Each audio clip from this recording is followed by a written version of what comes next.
Giọng đọc cung cấp bởi Tập đoàn Công nghiệp Viễn thông Quân đội Viettel.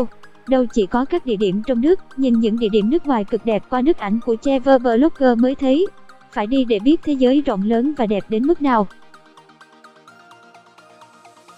Hàn Quốc được xem là quốc gia có nhiều phong cảnh đẹp nhất nhì châu Á nên thu hút rất nhiều khách du lịch đến đây mỗi năm. Giọng đọc cung cấp bởi Trung tâm Không gian mạng Viettel.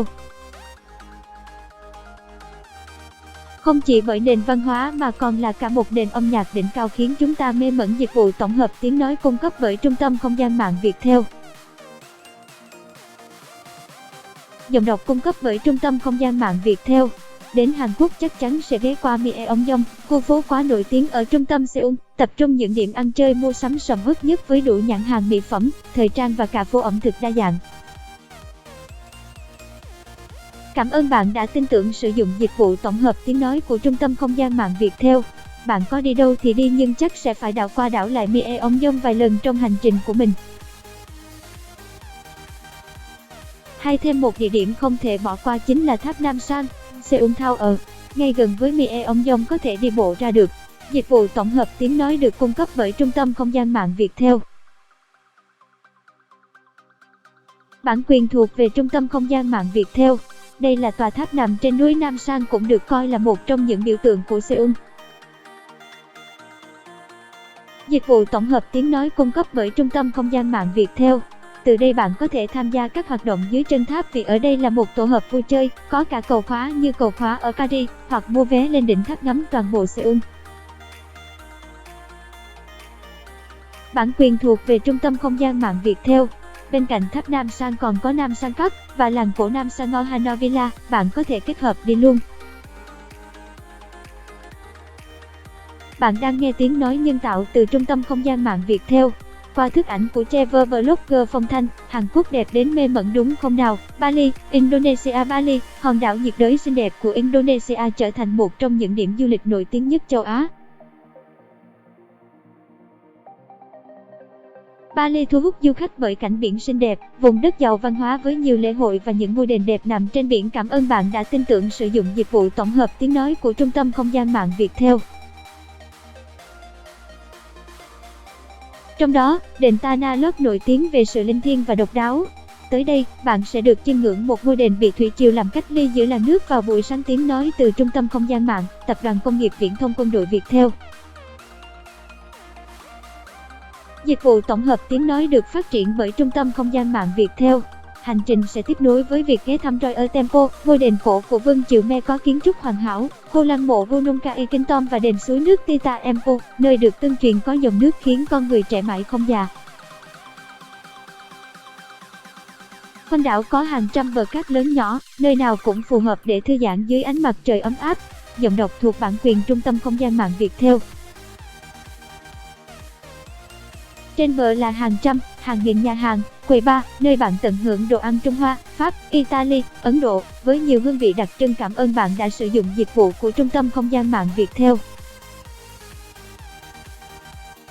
Giọng đọc được nghiên cứu và phát triển bởi các kỹ sư Trung tâm Không gian mạng Viettel.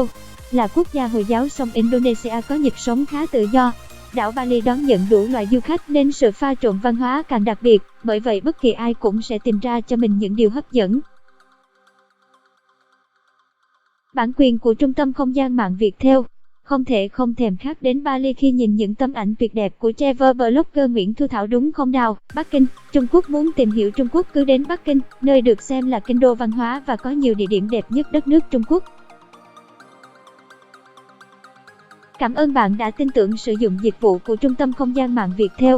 Bạn có thể ghé thăm Di Hòa Viên, Vạn Lý Trường Thành, Tử Cấm Thành và rất nhiều các con phố, ngõ ngách nhỏ để sống ảo. Theo chia sẻ của travel blogger Phạm Thảo Bất Đáo, Trường Thành phi hảo hán, phải một lần đến Vạn Lý Trường Thành mới là hảo hán. Cảm ơn bạn đã sử dụng giọng đọc nhân tạo của Viettel.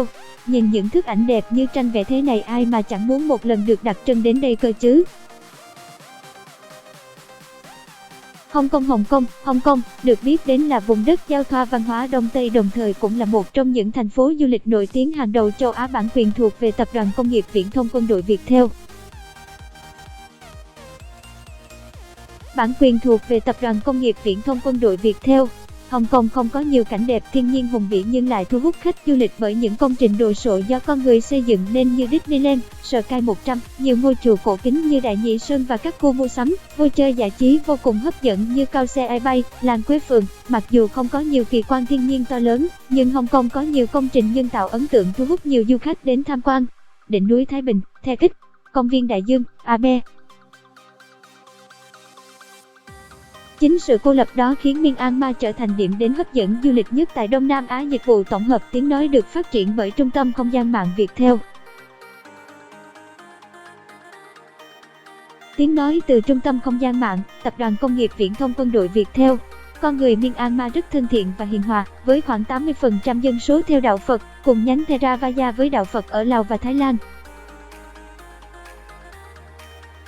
Khi đi du lịch Myanmar bạn không thể bỏ qua 4 điểm đến vô cùng đẹp.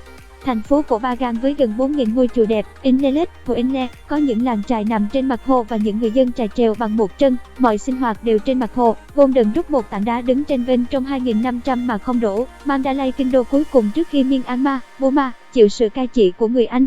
Dịch vụ tổng hợp tiếng nói được cung cấp bởi Trung tâm Không gian mạng Viettel. Bạn đang nghe tiếng nói nhân tạo của Trung tâm Không gian mạng Viettel.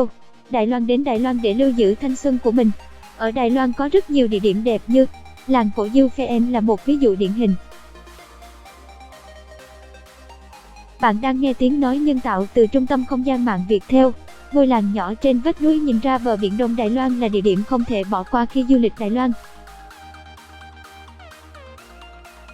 Cảm ơn bạn đã sử dụng dịch vụ của Trung tâm Không gian mạng Viettel. Chỉ nằm cách Đài Bắc 1 giờ đi xe, Yufeng từng là nơi người ta đổ xô đến đào vàng. Tiếng nói từ Trung tâm Không gian mạng, Tập đoàn Công nghiệp Viễn thông Quân đội Viettel. Ngày nay, khu mỏ đã đóng cửa, Yufeng được tu sửa và đón tiếp du khách với những trà quán thanh bình, những cửa hàng, quán bar, phòng triển lãm rải rác khắp nơi.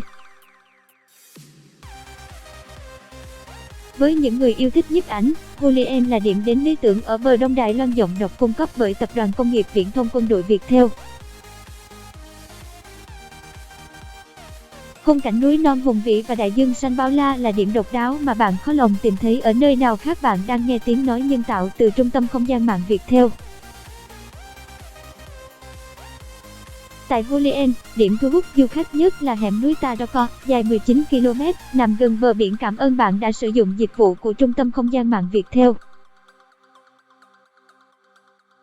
Thuộc địa phận xã Chi, huyện Nam của miền Trung Đài Loan, Hồ Nhật Nguyệt, sông Mung là hồ nước tự nhiên lớn nhất Đài Loan với diện tích 7. Cảm ơn bạn đã tin tưởng sử dụng dịch vụ tổng hợp tiếng nói của Trung tâm Không gian mạng Viettel. 73 km, nằm ở độ cao 748 m so với mực nước biển, nơi sâu nhất là 27 m. Sở dĩ hồ có tên gọi như vậy vì phía đông của hồ giống như mặt trời trong khi phía tây lại giống với mặt trăng. Giọng đọc được nghiên cứu và phát triển bởi các kỹ sư Trung tâm Không gian mạng Viettel. Bạn đang nghe tiếng nói nhân tạo, phát thanh từ Trung tâm Không gian mạng Viettel. Tòa nhà Taipei 101 ở quận Xi, thành phố Đài Bắc cao khoảng 509 m và có tổng cộng 101 tầng là biểu tượng và niềm tự hào của người dân Đài Loan. Ở thời điểm năm 2004, nó được mệnh danh là tòa nhà cao nhất thế giới và danh hiệu đó được giữ vững cho đến tận năm 2010 khi tòa tháp Burj Khalifa xuất hiện. Dịch vụ tổng hợp tiếng nói được phát triển bởi Trung tâm Không gian mạng Viettel.